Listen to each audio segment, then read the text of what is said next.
How's it going, guys, and thanks for visiting my channel, and I hope everybody's doing well. Today we're going to be talking about the Godox SZ150R, but in a whole totally different way, because all the other YouTube creators, they did a wonderful job, awesome job reviewing this light, but they actually tend to repeat the same exact thing over and over all the other 50 videos or more that you guys watch, being limited to such as what's inside the box, or how many CRI and TLCI it has, the color temperature range, and how many lux, a quick view of the remote, the LCD display, the green magenta feature, then the zoom, fan noise, and a very short brief look at the Godox Lite App. Then a new video upload repeating the same. So this video is not a review of the SZ150R, it's focused on a solution to many things viewers wish this light could do. So I'm not here to tell you the same repetition again. I'm going to be showing you guys something here that you guys never seen before, and also a lot of questions that I was reading on the comment section, even from the other YouTube channels. So what I'm going to be doing here today is more like a very in-depth video here. So number one, I'm going to be showing you guys, are you really getting the 150 watt that they claim? I was actually very impressed because it is actually above 150 watts for some reason. And also number two, a complete tutorial of the Godox Lite application, how to pair the light and how to connect everything, including not only the SZ150R, but also in conjunction with the Godox TL6s in the back there. Also, I'm going to be exposing the chip LED here so you guys can see what it really looks like inside. And also one of the most important things, how this light actually looks like on skin, because most of the videos that I've seen, the light is just shining on the wall there. And this light we're actually buying for cinematography or filmmaking, commercials, weddings, whatever it is that usually involves people, actors, dancers or whatever. So I'm going to be covering here all the stuff here with using several modifiers, even with the bare bulb and all kinds of things here. A lot of people are frustrated the fact that this light cannot be powered with V-mount batteries, then you're stuck with the home outlet as just as a studio light. You can actually take this light in the middle of the desert if you want to, because there are other ways to power this light in the field, which I'm going to be also covering this here, and in a very affordable way. So don't go anywhere. There's a lot of stuff to show you guys here that you guys haven't seen before. I'll be right back.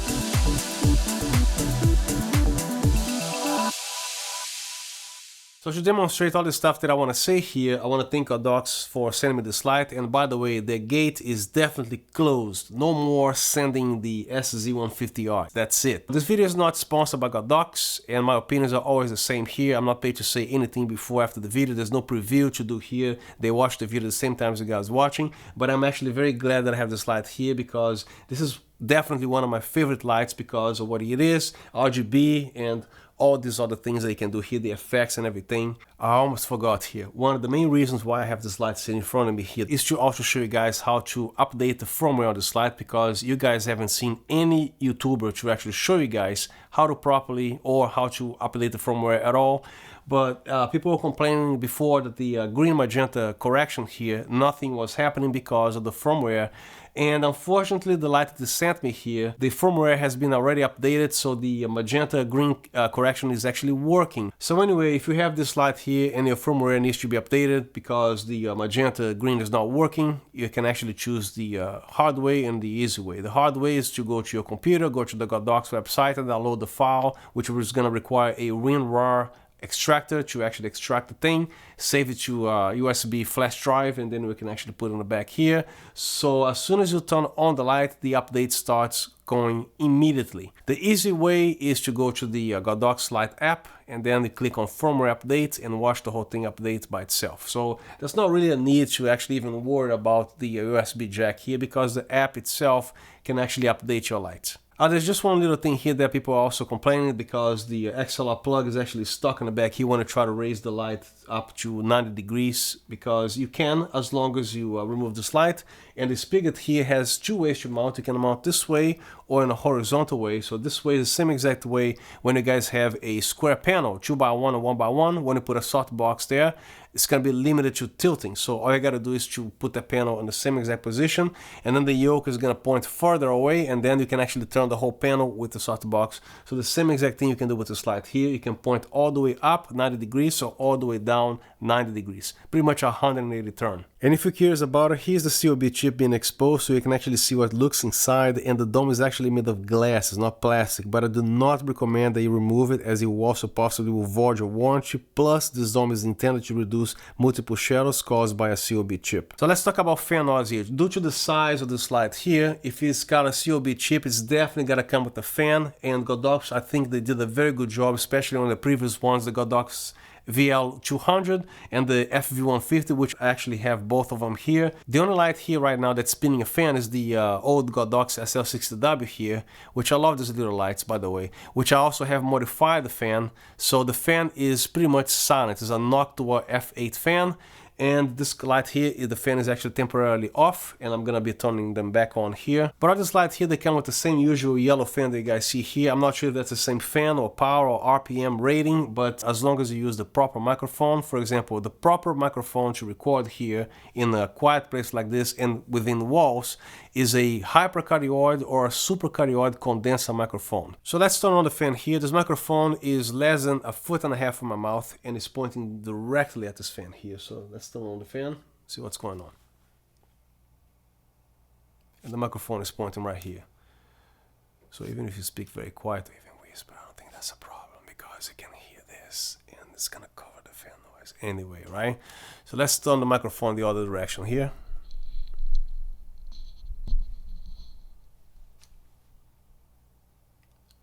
So the light is the same distance here, and this is the fan noise. I don't think there's a problem whatsoever. So this light here, for being 150 watt, maybe they will do a 300 watt version in the future, but it's not the most powerful light on the planet for being 150 watts, plus the fact that you have to be sharing the COB here with the CCTs and the RGBs.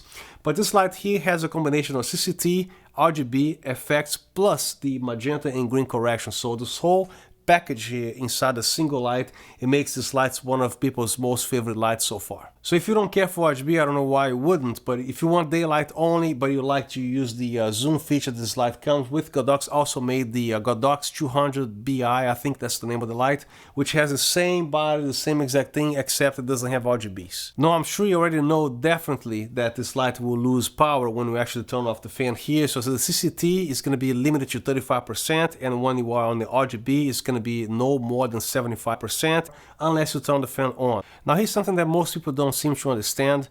Every panel that you have, especially if you have the RGB ones, take a look at your panel there. You probably know that the RGB diodes, they're tiny little 3 dots with the primary colors combined into a single little chip there, while the CCTs, they usually are larger, so they're definitely going to consume more power. And even if this was a 1000 watt light, the RGBs will always going to be less powerful in brightness than the CCT, for the same exact reason, which will lead to some people believing that this light is actually not actually being provided 150 watts and this is inaccurate, or Godox is like lying about it. Is because, again, people don't understand the concepts of how the LED diodes work. So the only way to find out how much power a light or any other device is consuming, you have to break into the circuit here and actually put a multimeter in the middle. But thanks to the kilowatt here, they have the same exact thing built in. So all you have to do is to plug the outlet on the kilowatt and also the kilowatt to the outlet. And that thing is actually very precise.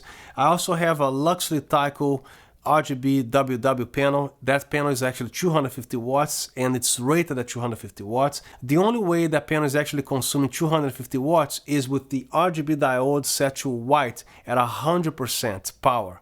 And then that panel is actually going to be showing there as 250 watt power consumption. When you switch to the CCT or the regular RGB, just like, you know, the regular colors, that panel never went above like 220 or 180, okay? So the same exact thing I was expecting with this light here. The only way to get 150 watts out of this light is when you actually are on RGB mode and crank it up to the white, you know, no colors. That's the highest power consumption of the light, usually, right? But on the CCT, I was actually very surprised because this light exceeded 180 watts of power consumption. And again, that kilowatt is pretty accurate. It's very accurate. All right, here's the setup here. The voltage currently is at 120 volts. Let's switch to watts. So with the light off, obviously 0 watts. Let's turn it on. And the fan is actually on, but because it is at 0%, the fan actually does not turn on in this model here. So right now it's reading about 1.8 watts of power consumption. Now here we are at 5600 Kelvin CCT. At 1%, this light is actually consuming 13.8 watts with the fan on. Now still 1%, let's dim it down to 2800 Kelvin so you can see which CCT color temperature consumes the most power. Now we are at 11.5 watts. Now let's jump all the way to 6500 degrees Kelvin, and this is the power consumption at 1%. Let's go back to 5600. Now let's do 10%. It's about 25 watts. And then let's go 50%.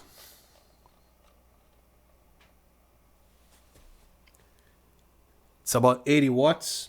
Now let's turn all the way down to 2800 Kelvin at 50%. It's about 11 watts less powerful. And all the way to 6500 Kelvin. It's about the same. Go back to 56. It's about the same. All right, let's crank it up to 100% now. And this is what I was surprised. It's actually consuming 175 watts of power. Let's go all the way down to 2800. Slightly less. And all the way up to 6500 is about exactly 180 watts. So about 88%, I think that's when it's consuming 150 watts, something like that. There you go, 150. Go to the 5600, roughly 150. Back to the 2800 Kelvin, 135. So apparently the warmer color temperature consumes slightly less electricity here. So let's go back to 5600. Now crank it up to 100%, so 175 watts. Now let's kill the fan, which you're going to be stuck at 35%, right? There's no more than 35%. So at this rate here, even if you turn on the fan or not, the power consumption is going to be around the same wattage here. So 55.5. I'm not going to change the color temperature here so it doesn't confuse you guys. With the fan on, is reading about 56.3. Let's switch it off. It's about 1.5 watts that you lose because of the fan, right? So turn it back on here.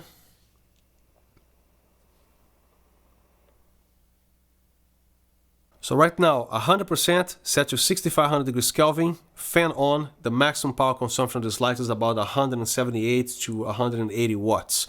Now let's switch to the HSI at 100%, starting with the 0, which is the red. It's consuming about exactly 50 watts or so. And as you change the color temperature here, you will see the wattage changes. Some colors, they consume more power, others don't.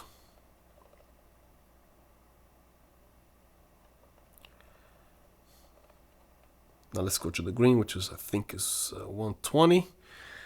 So with the green is about 75 watts, a full blast 100%. The fan occasionally turns on and turns off on RGB here.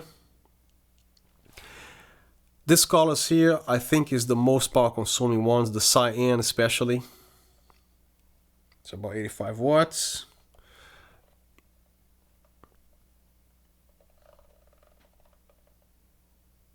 Let's go to 40, which is blue. It's about 48 watts. Switching to the magentas here, 54. This is a strong color too, I think. Yeah, 60 watts. There you go. 61, 62. So the cyan and the magenta are the most power consuming colors here, until you go back to the 0. So we go to the 0, 1%, it's reading about 8.6 watts. Switch back to the CCT, is about 13.3, which is almost twice as much. Let's see what the effects do. The candlelight, for example, at 100%, just for fun.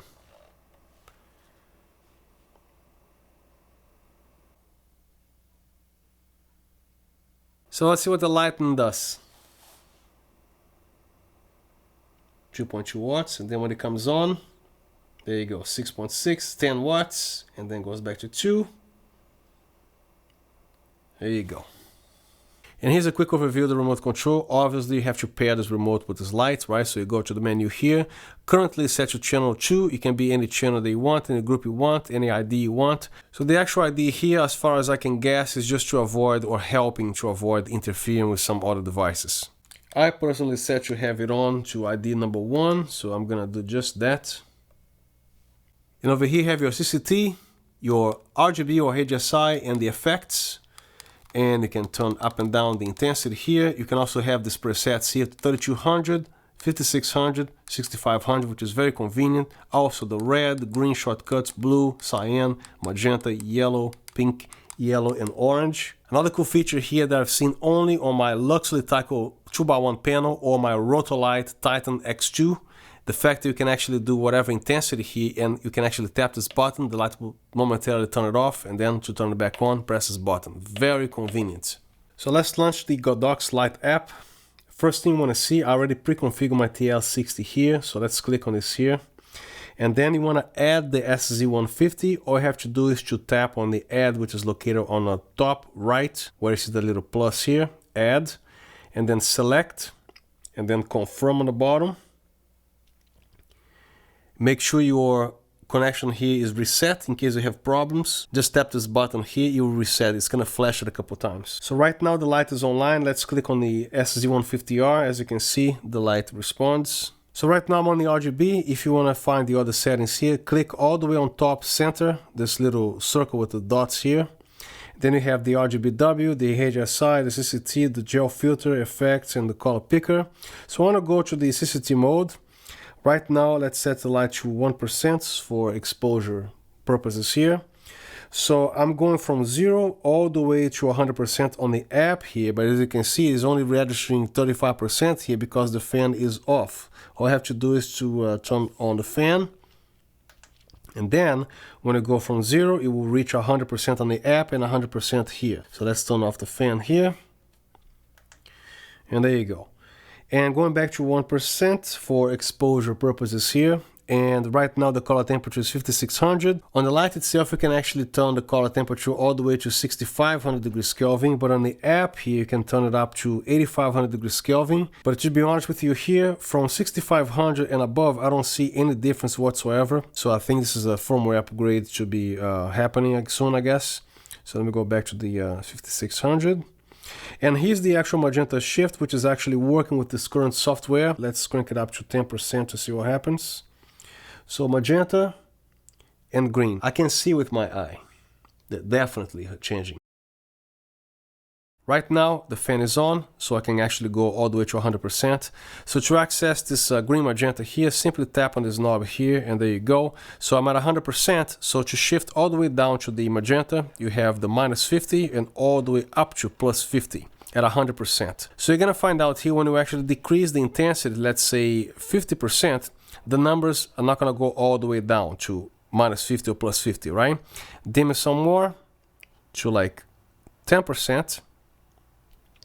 You're now going to find the numbers are going to go all the way to -3 or +3. What happens is, it's not that's a defect of the light or needs any firmware upgrade. So what's happening here, the software finds it enough, just to -3, it will be equal to this light at 100%.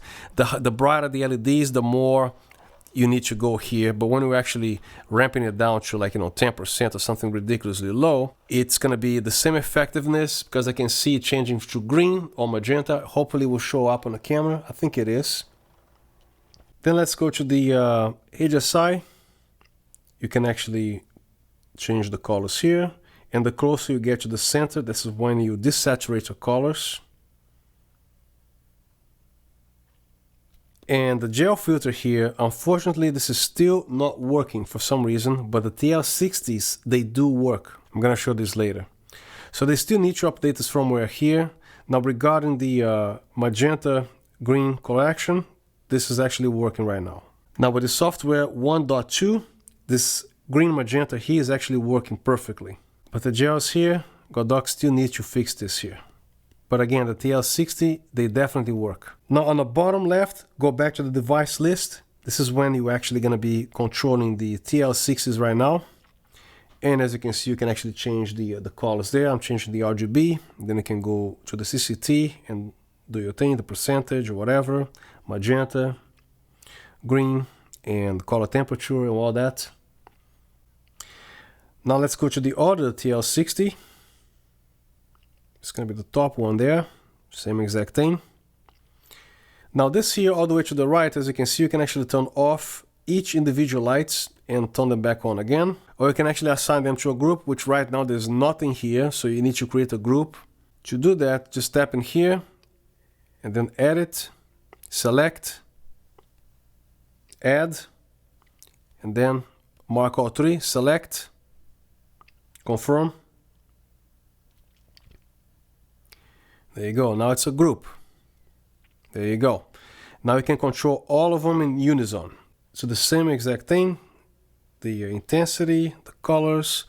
You go back to the CCT, everything is going to become CCT. Now here's the funny thing. Let's go to the gel filter, right? The TL60s, it works, as you can see, the gels, right? They're all here.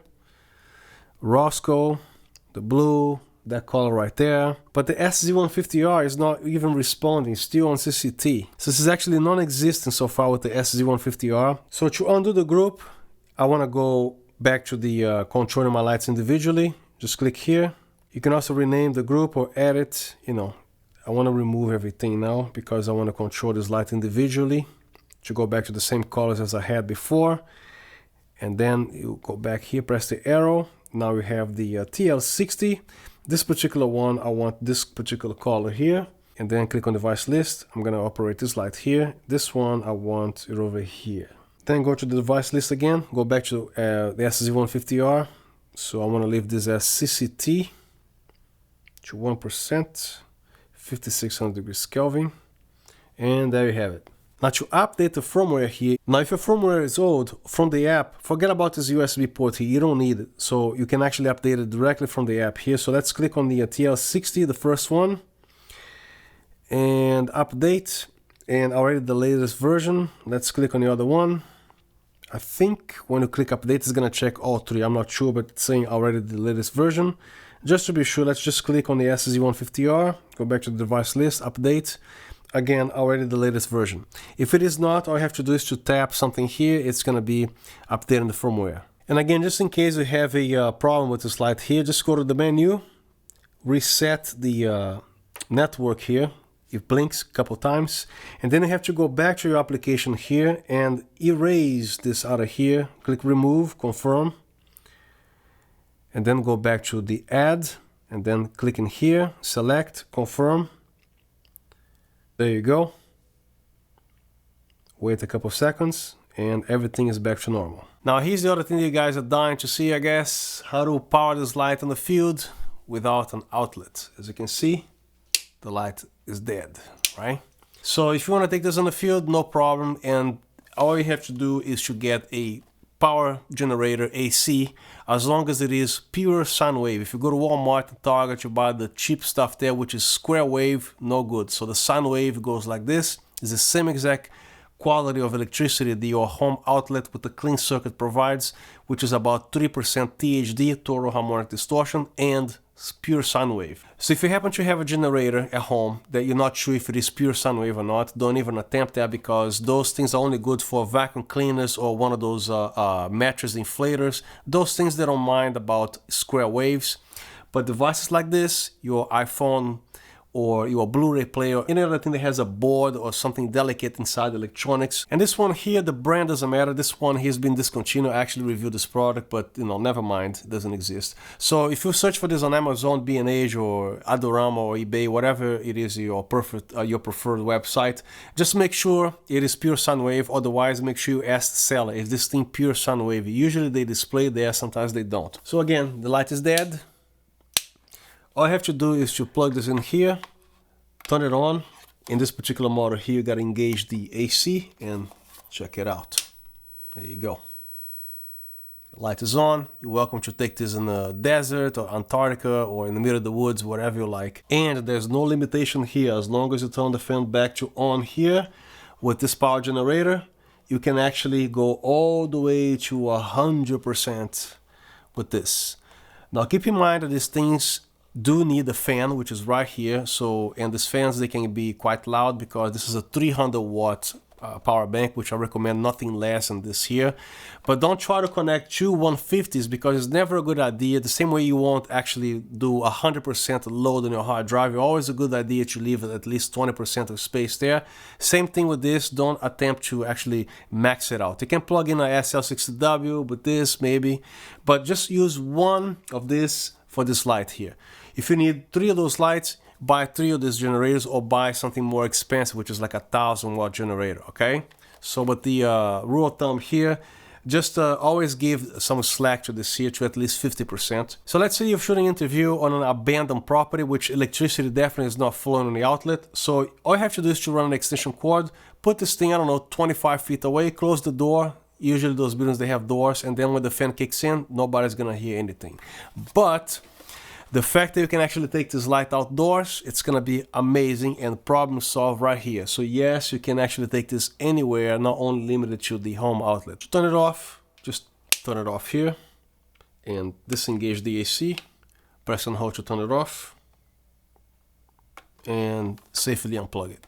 Now let's take care of the zoom feature here. I've seen a couple people actually reviewing this light that they are actually saying that this thing is a gimmick, it doesn't make any difference with the zoom.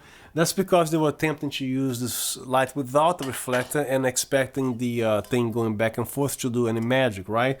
The only way this works is because, as you can see, the waffle finish on the highly reflective surface on the side of this reflector here. So when you zoom in and out the light becomes the whole ring here or a more concentrated thing here. This is why you have a zoom, a more like a spotty effect or a more floody effect. So make sure you use this reflector in front here for the zoom to actually make effect. Here are some examples of demonstrating using this light in the real world situations, indoors, utilizing various modifiers from softboxes to reflectors and even a diffusion disc, which can actually make the light source even bigger for even more diffusion. There are many ways you can actually modify this light or any light.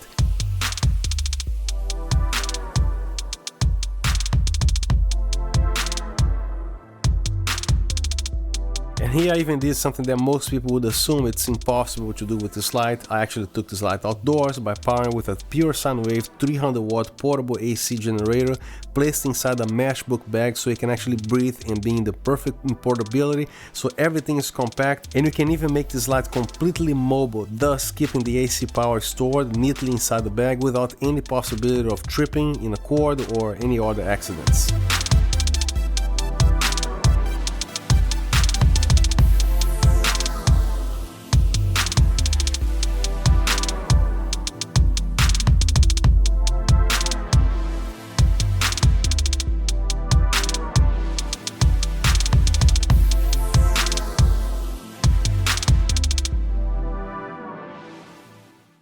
Now if you're curious to see every single one of these effects in real time, I'm going to also show you guys again here. If you don't want to watch it, simply skip it. I have chapters in the description there. Now the first one here is the cycle, which is number 1, number 2, and number 3. Next one is the flash, number 2.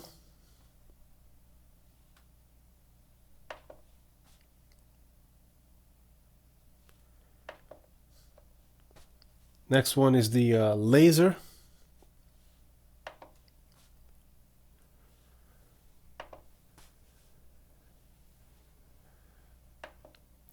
The next one we have the lightning.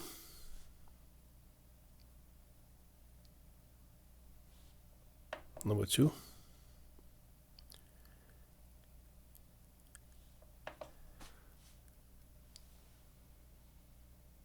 Next one we have the broken bulb.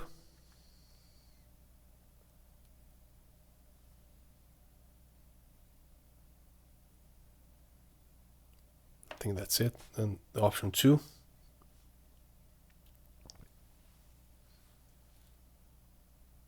Then option 3.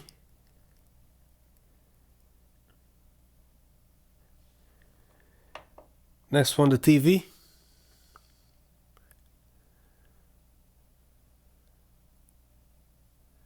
Some of these they need some improvement here because the TV is always like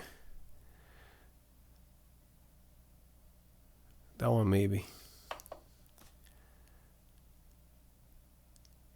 It's just too fast. It needs to...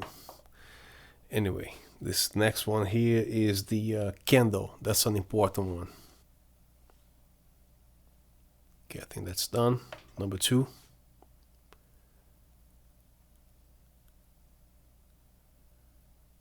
And 3.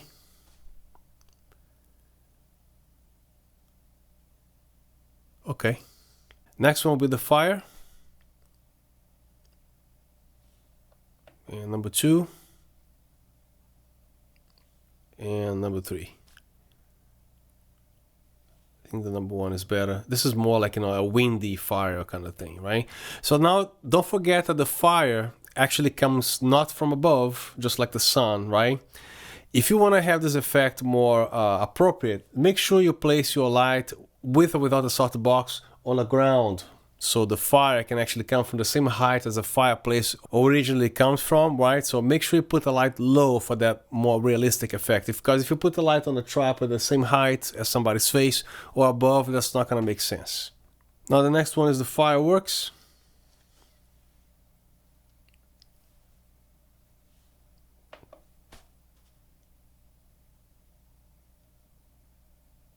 Okay.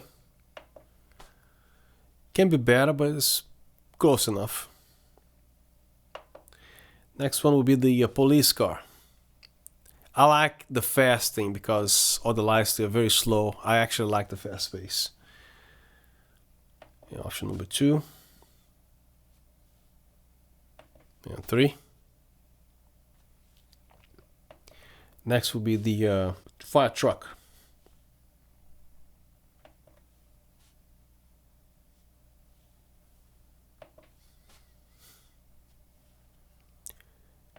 Next will be the ambulance. And the SOS means only one thing, the SOS. That's pretty much it. So this is all I got for the effects here. Hope you guys enjoyed it. I hope that was useful. Right now I'm doing a brightness test here, and it's exactly 1 meter away, not from the reflector, to the actual COB chip, to this projection screen here from a home theater. So right now I'm at a 1% and a 5600 degrees Kelvin. So measuring the light from this distance here at ISO 800 at 30 frames per second, we're having f11.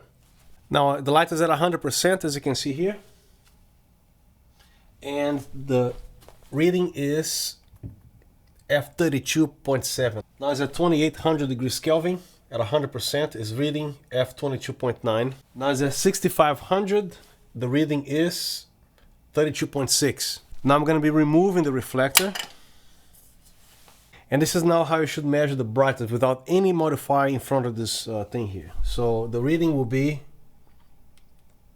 f11.7. Now right now we are at 1% and the reading now will be f4. Now most people, they shoot with their cameras at f2.8 or maybe f1.4. So this light here, I believe it is plenty of power either on RGB or CCT, especially when you guys shoot very shallow depth of field, so I don't think this light's going to be any problem. The only situation you're going to have a problem is, for example, if you're shooting a warehouse and that didn't even make tickles, because the warehouse, they're like the ceilings are 30 feet high and should light a portion of the area there. Once you actually measure the light, I was getting like readings at f2.8. So if you're not shooting a warehouse or anything ginormous, this light here is plenty of power for interviews, for your movie sets, or whatever it is they want to do. If not, you have to get a 300 watt light such as the VL300 or get 2 of these lights. Right now I have this huge parabolic softbox here. The distance is 1 meter away from this surface to the projection screen here, and we are at 1%. So let's see what we got. So even at this distance over here, if you're shooting at f2 or f1.8, is plenty of power at 30 frames per second, ISO 800. Now the light is cranked up to 100%. Now the reading will be f8 at 1 meter away. So ISO 800, 30 frames a second. If you want to change the ISO to 100, it's going to be about f2.8 at 30 frames per second, which is still pretty good for a 150 watt light. Now, just in case if you're curious to check, with the parabolic softbox in here on RGB at the brightest one, which is near the cyan colors, and ISO 800 will be actually f4. So that's 1 meter away, and you still get a f4 here at 30 frames per second, ISO 800. I forgot to tell the light was at 100%. So with the reflector now, the reading will be f16.7. Now at 1%, the reading will be f8 with the reflector. I'm not sure if you guys are interested in this topic or not. You know those little V-mount things that come with the light, so you can actually mount the power supply here and the other thing on the stand here. I'm gonna be using this only for my micro V-mount battery, which this thing is perfect for. So instead of using this here, every single power supply that I mount on any stand, the way I use is I bought on Amazon one of those little furniture self-adhesive little cushiony little things here. And then, as you can see, there's a Velcro here. That this particular Velcro you find at Lowe's and Home Depot. It's the package that comes, you know, half silver, half black. So what I did here, from this end to this end, but not here, the soft part of the Velcro here. So, and then the coarse side of the Velcro, which is this part here, you just loop it through, and then simply lightly press in, and the power supply is not going anywhere. And look how clean that looks, right? So more Velcro here, so if the light is actually placed right here, I will only get the necessary wire to tilt the light and whatnot. So everything else I Velcro here. So with this much neatness here, it's very important when you are on a set and your client is seeing your equipment nice and shiny, and also everything is nice and tidy, nothing like it dangling all over the place. I think that's also yells professional. And to remove, just on Velcro this, look how simple that is. Put it back, press it in, perfect. Now if you're rising the stand, I would recommend that you put it in here, because the power supply and the stand and the light, they all rise together and collapse together. So that's the end of my video here, and I really hope you guys enjoy the content that I provided here, because I tried my hardest to provide you something that you guys haven't seen on YouTube, and these videos are so much work to do. And once again, to help me out, to help the channel grow, and to see more content like this, please don't forget to subscribe and hit the bell notification. And once again, thank you very much for visiting my channel, and I'll see you next time.